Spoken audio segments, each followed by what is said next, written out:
Përshëndetje edhe një herë, jemi tani në hapësirën e edicionit të lajmeve, njihemi me titull kryesor. Rama jep dorëheqjen rreth një muaj sheshi plot sot protesta e 25 në 4 korrik diaspora sërish në Tiranë. 25 ditë revolt, Rama kujtohet për qytetarët, u kërkon ministrave dhe drejtuesve politik të dalin në bazë. Kremandi përplaset me metën në gjyq shteti Blushi Mosheri, mos u merr me llafe grash. Tensione në aeroportin e Vlorës, bllokohen hyrjet e kantierit, Pacolli, policia të reagoj spak të hetoj. Me marketet më humbe 3 milion euro futu ndërtimit, si pastronin paratë e drogës, vëllezërit Aliu. Senati Amerikan voton për ndalimin e luftës me Iranin, presidenti Donald Trump e cilëson të pakuptim.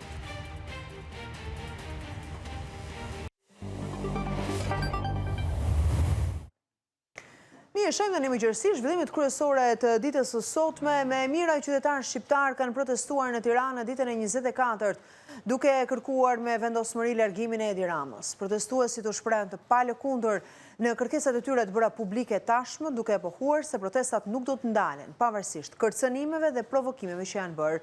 Përfaqësuesit e diasporës paralajmëruan për një tjetër protestë mbarkombëtare, e cila do të mbahet në 4 korrik me praninë e mijëra emigrantëve nga e gjithë bota. Gjatë fjalimeve të mbajtura përpara kryeministrisë, qytetarët janë kthyer Ramës me të njëjtën gjuhë, duke i bërë thirrje të largohet nëse i ka mbetur pak burrëri. Sot, si çdo ditë, protesta vijon orën 19.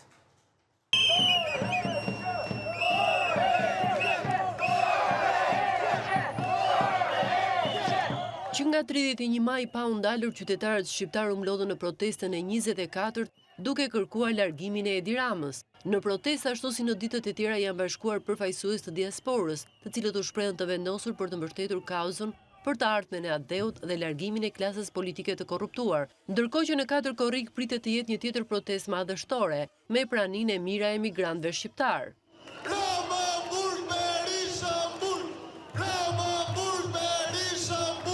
Unë dhe miqtë e mi nga Amerika do vinë me mira, si që do vinë nga shtetet tjera, diaspora shqiptare është vendosur që ta çojë këtë deri në fund. Vetëm për proteste, që nga e premtja dhe do rikë të drejt dielën dhe do vinë prapë. Ne nuk merrem me deklaratat e kryeministrit. Ne merremi vetëm me kërkesën e panegociueshme për që kryeministri të ndërhiqet, qeveria të ndërhiqet, dhe kemi qeveri teknike dhe shkruajmë rregullat e lojës. Nga foltorja e protestës, qytetarët kanë ripërsëritur kërkesat e panegociueshme dhe i kanë kthyer përgjigje kryeministrit Rama, i cili sulmoi Dritan Goxhajn, që një ditë më parë prezantoi publikisht pikat kryesore të kërkuara nga protestuesit e përfshirë në tubimin masiv që vijon prej 24 ditësh. Tërheqjen e panegociueshme të kryeministrit dhe gjithë qeverisë. Krijimin e një qeverie teknike tranzitore jo partijake për jo më pak se 12 muaj. Kërkojmë edhe ndryshime kushtetuese, si dhe miratimin e tyre me referendum, fizimin e ushtrimit të detyrës për kryeministrin, as që kryeministër nuk mund të rrinë më shumë se 2 mandatën pushtet. Jashtë në fjalën e tij ishte një qytetar i kthyer nga emigracioni, duke ju drejtuar Ramës me të njëjtën gjuhë që ai foli për protestuesit në Financial Times. Ai kërkoi të largojë nëse i ka mbetur pak burrëri, duke i kujtuar se nuk është zoti i jetës së shqiptarëve. Ai mendon se është i zgjedhur. Listen to me, you son of a bitch. Ti zgjedhje, ti li pastër jashtë pushtetit. Ti e di kush ka votuar ty. Ti e di kush ka votuar qeverinë tënde dhe njerëzit që ti ke zgjedhur. Ti ke vrarë demokracinë, ti ke vrarë lirinë. Ti sillesh si pronar në këtë shtet, në këtë vend, ti nuk je pronar i jetës time, i fëmijëve të mi, i shqiptarëve. Revolucion! Revolucion! Revolucion! Një përgjigje për Ramën ka përcjell nga sheshi para kryeministrisë dhe Erlisina, i riu foton e të cilit Rama e publikoi mëngjesin e kësaj të marte, duke e ftuar për të zgjidhur hallet e tij. Unë nuk mund të jem miku i Edi Ramës, sepse Edi Rama ka tradhtuar Shqipërinë dhe shqiptarët. Ndaj, Edi Rama, unë nuk jam si ti, dhe ti nuk mund të qash hallet e mia sepse ti je shkaktari i tyre. Dhe në fund po ti treguar Edi Ramës se ne nuk jemi si ai. Ai i tha shqiptarëve fuck you. Ne kemi vetëm një përgjigje për të. Rama jepe dorëqen. Rama jepe dorëqen. Ndërkohë një studente bëri thirrje për një lëvizje mbarkombëtare për të rrëzuar kryeministrin Rama dhe kastën e tij të korruptuar. Ardhur koha që bijtë e Shqipërisë të mblidhen në sheshe të bëhen të gjithë një mendje. Ka ardhur koha për një lëvizje mbarkombëtare që nis tani dhe përfundon me rrëzimin e gjithë klasës së vjetër politike. Koha drivet e përdrivet. Ka ardhur dita që do zgjidhet dhe nga trasta pe me galpur do e mos që jashtë do t'hidhet. Koha drivet e përdrivet për gradimit 4 shkallë nuk do të mbetet gjë në dorë Rama, vetë se vule zez në ball. Një nga përfaqësuesit e grupit koordinativ të protestës tha se kanë marrë shumë kërcënime. Në fakt si kërcënimet që morën studentët, që janë bërë mod të kohë që merren me numra privat njerëz duke i kërcënuar mos merren pjesë pjesë në protestë, ka sa dush. Madje edhe policia e shtetit ka hap sa dush hetime penale ndaj aktivistëve dhe qytetarëve që kanë marrë pjesë në qytet. Ne nuk friksohemi. Një prej minatorëve të pranishëm në protest i është drejtuar Belinda Ballukut se ku i ka paratë e vjedhura të shqiptarëve, ndërsa një qytetar tjetër i kujtoi ish-zëvendës kryeministres që të përballej me SPAK. Po turmër, po qojmë atje në SPAK, të dhe atje të ballfaqohet me SPAK-un, në qoftë është zonja të përgjigjet dhe të thotë që është ndershme dhe vërtet ta vërtetoj që është ndershme. Ashtu si dhe në protestat e mëparshme, turistë të huaj u bashkuan në tubimin para kryeministrisë, duke u shprehur se nuk janë të friksuar dhe se kjo që po ndodh në këtë shesh është shumë e bukur. I'm a tourist from Germany. I came here yesterday and I was wondering should I go to Albania when there's so many protests, and I'm so happy I came. I love Albania. Në protestu pa dhe ish-zëvendës ambasadori i OSBE-s në Tiranë, Robert Wilton.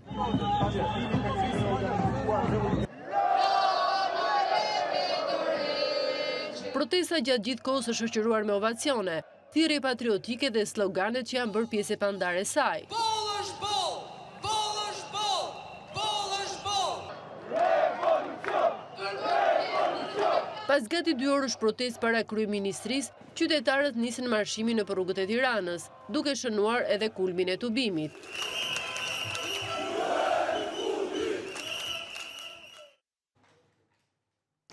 Agjencia e lajmeve Reuters ka pasqyruar sërish protestën antiqeveritare në Tiranë, ku protestuesit kërkojnë dorëheqjen e kryeministrit Rama.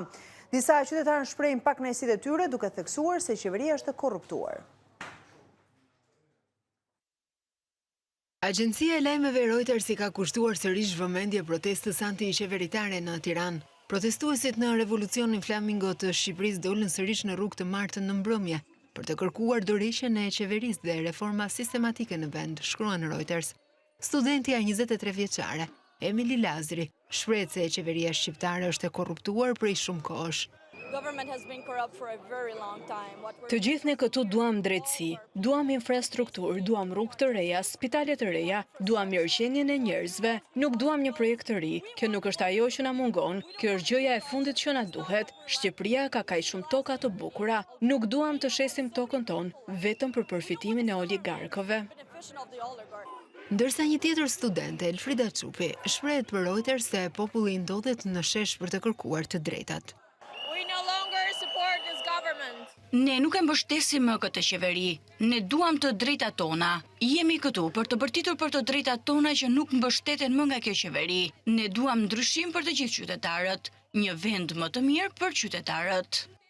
Në shesh nuk kanë munguar as turist nga vende të ndryshme. John McMillan nga San Diego, Kaliforni, tha se protesta ngjan me ato që zhvillohen në qytetin e tij.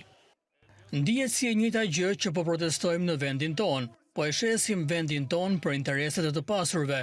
Politikanët nuk po i dëgjojnë njerëzit.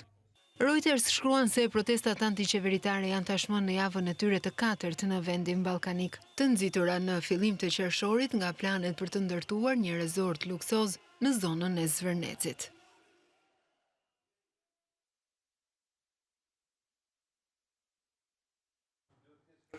Kryeministri Edi Rama ka zhvilluar një takim me drejtuesit politik të Partisë Socialiste në Qarqe dhe ministrat ku ka kërkuar të zbresin në terren dhe të dëgjojnë shqetësimet e qytetarëve. Në ditën e 25 të protestës masive të 10 mijëra qytetarëve, Kryeministri Edi Rama e nisi këtë të mërkur me një takim në selinë e Partisë Socialiste me drejtues politik në Qarqe dhe ministrat. Në raport me protestën, kreu qeverisë mësoi të jetë shprehur se është një luftë digjitale që nuk mund të përballohet dot. Ndërkohë që prej 3 javësh protestohet poshtë zyrës së tij, Rama u kërkoi zyrtarëve socialistë të zbresin në terren për të dëgjuar shqetësimet e vërteta të qytetarëve, pavarësisht krahut politik që ata përfaqësojnë. Pas së mbledhje partijake, kreu qeverisë u takua me kryebashkiakët, ku nuk nguroi të shigjetoj disa prej tyre për braktisjet e detyrës. Nuk qëndrojnë në komunitet gjatë gjithë javës, por vinë në Tiranë edhe në ditët kur duhet jenë në krye detyrës atje. Kjo gjë nuk është e justifikueshme dhe nuk është e pranueshme. Këtë deklarat Rama e mbajti në takimin për ndërhyrjen e infrastrukturën nëntoksore në zonat urbane, me qëllim sistemimin e kablove ajrore dhe strukturave të improvizuara. Kryetari i Partisë Demokratike Sali Berisha ka reaguar ndaj sulmeve të kryeministrit Rama ndaj luftëtarëve të UÇK-s që janë bashkuar protestës së mira qytetarëve. Në konferencën për shtyp, Berisha tha se këta anti-shqiptarë me qëndrimet e tyre përbaltin luftën dhe heronjtë e saj. Sulmet e ditëve të fundit të kryeministrit Edi Rama dhe eksponentëve më të lartë të mazhorancës ndaj ish luftëtarëve të UÇK-s, Sali Berisha i vlerëson si qëndrime anti-shqiptare. Anti-shqiptare që kanë shitur shpirtin te krimi, deklaroi kryedemokrati Berisha. Edi Rama është shndruar në dajën e vet, rrëmon në biografinë e njerëzve, në mënyrë më perverse, më të përçmuar, përpiqen të manipulojnë me dokumenta duke falsifikuar firma. Këto që përpiqen të përbaltin luftën, të përbaltin herojtë e luftës, janë vetëm anti-shqiptarë që kanë shit shpirtin e tyre tek droga, krimi, vjedhjet, janë turpi i kombit. Në konferencën për shtyp të kësaj të mërkure, Berisha publikoi sipas tij fakte për investimet në zonat bregdetare në jug të vendit. Ai tha se kryeministri Rama ka projektuar 523 resorte. Në 523 projektet listuara në libër, pa taksa 57 rezultojnë të ndërtuara, 53 janë në ndërtim dhe 47 presin leje. Në 41% të projekteve nuk përmendet zhvilluesi trafikant. Zhvilluesi është Frans Çopja, Salvador Aliu, tjetri me radhë. Krye Partisë Demokratike bëri thirrje organeve ligjbëtuese ndërkombëtare si Eurojust, Interpol dhe Europol të hetojnë të gjitha kompanitë e listuara në librin Dosja e Edi Ramës, si dhe të hetojnë transaksionet e bëra drejt tyre për këto projekte.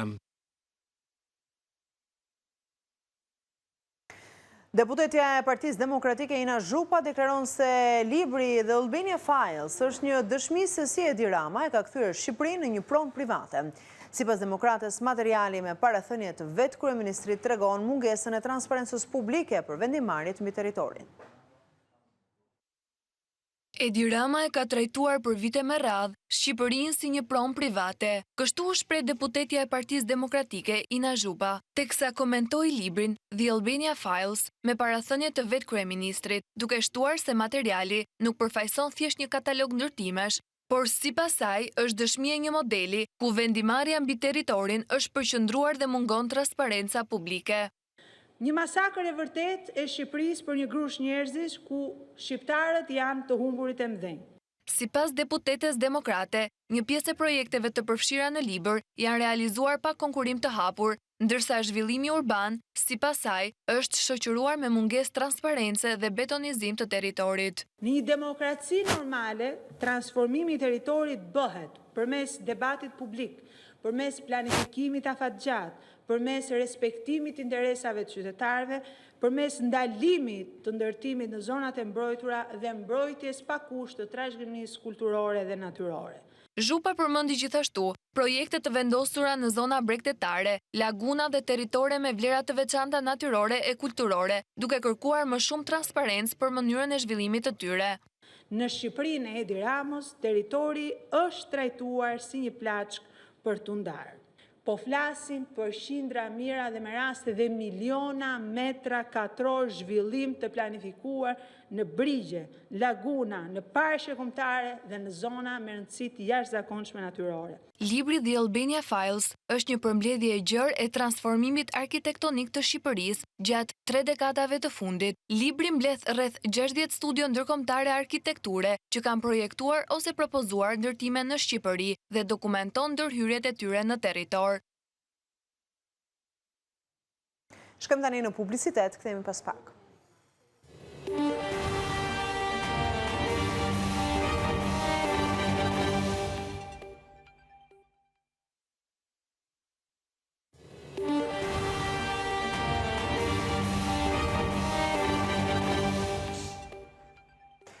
Rikthehemi me lajmet. Presidenti i Partisë së Lirisë Ilir Meta ka kërkuar thirrjen si dëshmitar të kryeministrit Edi Rama në procesin gjyqësor ndaj tij, duke argumentuar se dëshmia e kreut të qeverisë lidhet me çështjen e ligjit për minierat.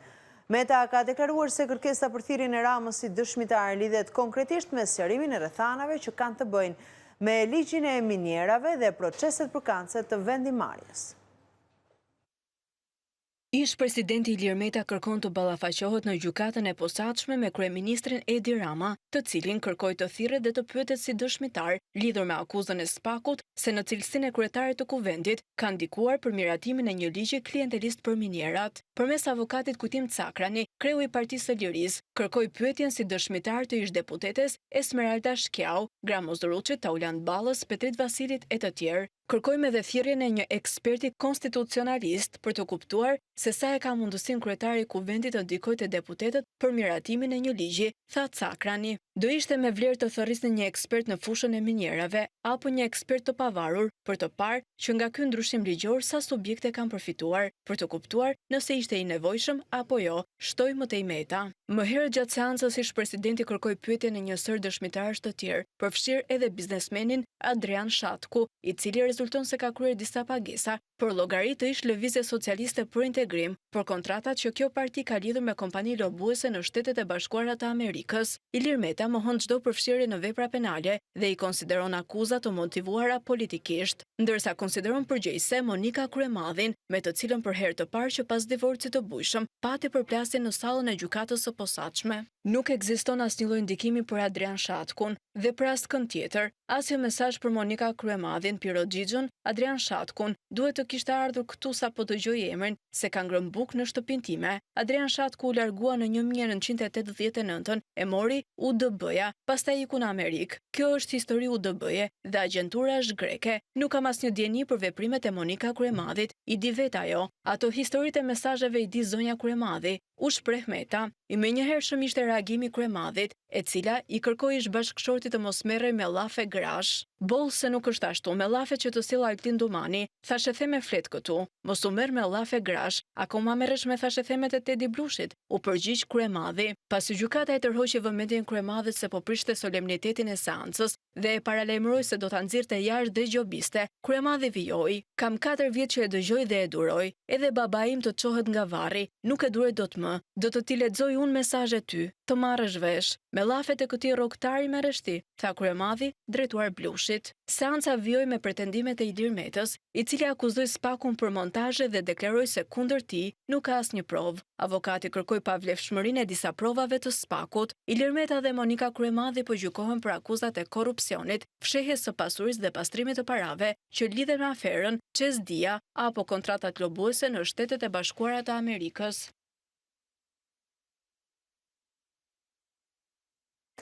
Tensionet dhe përplasjet për aeroportin e Vlorës vjojnë edhe këtë të mërkur, ku përfaqësues të kompanisë 2A Group të Valona Demit kanë bllokuar sërish derën kryesore të aeroportit, duke vënë kamion dhe roje sigurie në hyrjet e tjera për të penguar hyrjen e nënkontraktorëve të MAPCO. Bexhet Pacolli vijon të bëjë thirrje SPAK të reagojë, ndërsa policia nuk vepron për zhbllokimin e situatës. Prej 3 ditësh vijojnë përplasjet mes përfaqësuesve të kompanive në aeroportin e Vlorës, ku edhe këtë të mërkur kompania 2A e Valona Demit ka bllokuar hyrjet e kantierit për nënkontraktorët e MAPCO-s së Bexhet Pacollit. Hyrja kryesore për në terminalin e aeroportit është bllokuar me vendosjen e kamionove, si dhe me roj private. Në aeroportin e Vlorës ka shkuar edhe presidenti i MAPCO-s, Emin Pacolli, i cili ka kërkuar ndërhyrjen e policisë së shtetit. Sipas deklarimeve të bëra në terren, policia nuk ka ndërmarrë veprime për zhbllokimin e rrugës, duke argumentuar se janë në pritje të urdhrave dhe procedurave përkatëse nga organet kompetente. Lidhur me tensionet e vazhdueshme mes dy kompanive, reagoi edhe vetë biznesmeni Bexhet Pacolli, i cili shtron pyetjen se si është e mundur që një grup privat, duke vepruar në kundërshtim me ligjin, të bllokojë një rrugë publike pa asnjë bazë ligjore, me vetgjyqësi dhe në mbrojtjen e institucioneve shtetërore. Pacolli hedh akuza të forta ndaj Valon Ademit, duke shtuar se grupe të jashtëligjshme veprojnë në emër të tij, të mbështetura nga forcat të policisë së shtetit dhe bllokojnë akseset, madje edhe rrugën publike që të çon drejt hyrjes së aeroportit. Më tej Bexhet Pacolli shkruan se kjo nuk është thjesht një mosmarrëveshje tregtare apo kontraktore, por një çështje sundimit të ligjit, e sigurisë juridike, e funksionimit të institucioneve shtetërore dhe mbrojtjes së interesit publik, duke i bërë sërish thirrje SPAK-ut të nisë hetime për rastin.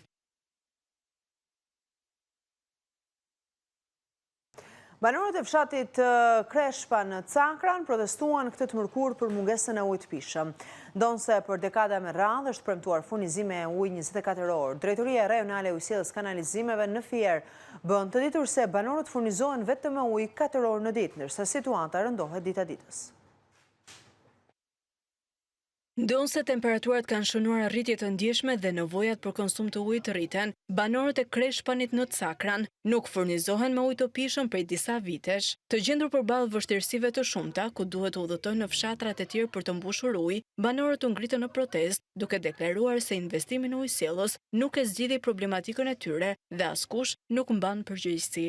Po bëjmë mos flas mbi 10 vjet që vojmë në ujë. 3 muaj, 4 muaj të beharit. Na thonë do vi ujë sot, po jo nuk ka, jo nuk nga hedhët e depa, jo nuk e bjem këteja, vim mundohemi, marim frezat që kej makinat, dhe vim mushim ujë tu. Para një muaj gjysëm, thanë do vi ujtë, mos u mëzisi, po shtrojmë tubacionin, le shtrojmë tubacionin, tani thonë presin fondet tjera. Qa ndo fonde? Pse shtrojnë ato tubacionin, prishin rrugët? Me të keqje, kurse i mujtë edhe vajt, jo aq. Që do be? Na drijet misht. Edhe në qofë se do lidhet linja, neve nuk na vjen ujë. Se qa problemi e kanë, se dhe kështë e kanë, ne nuk e dim. Kjo problematik rëndon në 400 familje të Kreshpanit, të cilët thonë se në të gjithë fshatin ka ujë vetëm një rubinet që ndodhet pranë kontejnerëve të mbetjeve, duke rrezikuar kontaminimin. Muaj për muaj i duan lekët, po si paguam lekët muaj për muaj, hipën taksa ato. Ujë të cilës madhe këtu paksohet, po ne s'kemi sa bëjmë, durojmë një orë, 2 orë sa i mbushim, po se kemi hapur s'kan ujë. 100 herë janë kuar. Kemi vatur në Cakran ku pagojmë lekët, po jo se kemi faj nevojë kanë të tjerë. Ujë duam ne. Ujë të rregullohet çik kjo çesma, ti që kazani se na vin qenë maçe aty. Për shkak të radhës edhe mund të ketë edhe konflikte këtu. Se të rrish 2 orë për të mbushur ujë është turp. Pas ngritjes së shqetësimit nga banorët, News 24 u interesua pranë Drejtorisë Rajonale të Ujësillës Kanalizimeve Fier, ku bëhet me dije se linjat e reja ende nuk janë vënë në funksion, por janë në funksion linjat e vjetra të ujësillësit dhe fshati furnizohet 4 orë në ditë. Një grup vullnetarësh nga Slovakia, Ukraina dhe Polonia janë bashkuar një nismë ndërgjegjësimi për pastrimin e pyllit të Semanit, i cili është i tej mbushur nga mbeturinat që hidhen nga pushuesit. Të rinjt kërkojnë nga autoritetet shtetërore jo thjesht fushat e pastrimi, por edhe monitorim të zonës dhe ndëshkimin e ndotësve.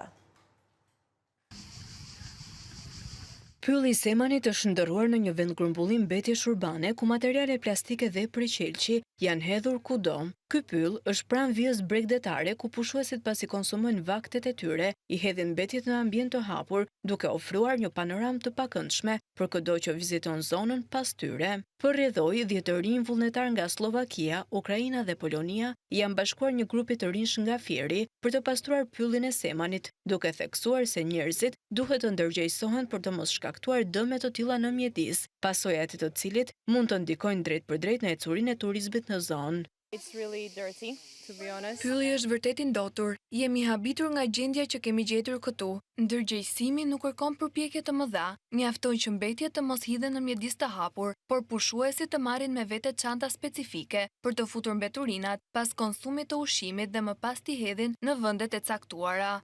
Edhe mua nuk më pëlqen fare si gjë komplet ke pjesa e natyrës që është duke u ndotur, duke u shkatëruar natyra, duke u përpyet. Është gjë më e keqe që mundet të ndodhi një popull dhe një vendi. Të mësohen me të mbrojtur vendin e tyre dhe të bëjnë më të përgjegjshëm dita ditës, jo të vetëm të flasin dhe mos të bëjnë veprime.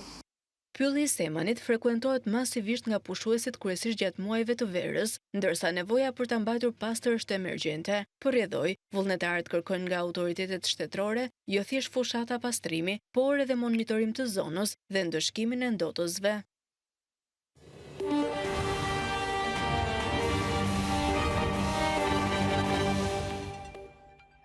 Mirë, si mëtej Span ka goditur rreth një muaj më parë një tjetër grup kriminal, një rrjet të dyshuar ndërkombëtar të trafikut të kokainës dhe pastrimit produkteve të veprës penale.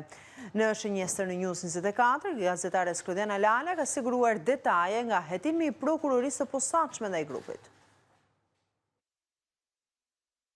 Emisioni në shënjestër ka zbardhur detaje të tjera nga dosja hetimore e SPAK që goditi perandorinë e kokainës që drejtoi nga Salvatore alias Shpëtim Aliu, i cili nga Amerika Latine furnizonte me drogë grupet e drejtuara nga Sokol Bibaj, Armando Pacani, Dritan Gjika e Elti Disari alias Denis Matoshi.